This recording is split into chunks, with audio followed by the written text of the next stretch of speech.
Okay, what's up guys? Sempena final Piala Malaysia JDT versus Kuching. Saya nak buat challenge sikit. Nak tahu challenge apa? Kita tengok video ini sampai habis, okay? Okay, untuk final ini saya dapat jemputan daripada MFL untuk menyaksikan final kedua pasukan ini. Dan ini adalah jersey yang dipakai oleh kedua pasukan. Saya ditempatkan di seat media dan berdekatan dengan pemain dan penyokong Kuching City FC.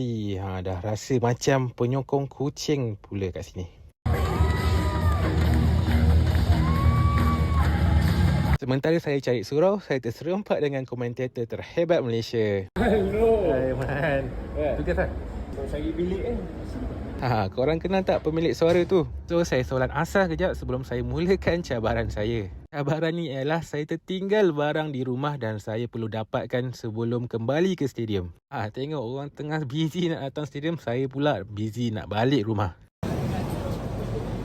Inilah barang yang tertinggal, iaitu tanggungjawab. Saya tidurkan anak, makan sekali dan have a bedtime stories. Inilah rutin yang tak pernah tinggal. Okay, anak pun dah tidur, tersambung tengok dekat TV dan kebetulan Ramadan dapat penalti. Tapi sayangnya tak gol pula. So, ketika saya mengharap perlawanan ini dilanjutkan di extra time, so dapatlah saya extra rest sikit. Tapi bila saya nampak Arif Aiman yang masuk, saya kembali ke stadium. Setibanya di stadium, perlawanan sudah tamat dan semua orang tengah busy nak balik. Dan saya pula busy nak kembali ke stadium. Tapi saya datang tepat pada waktunya untuk melihat JDT menjulang piala.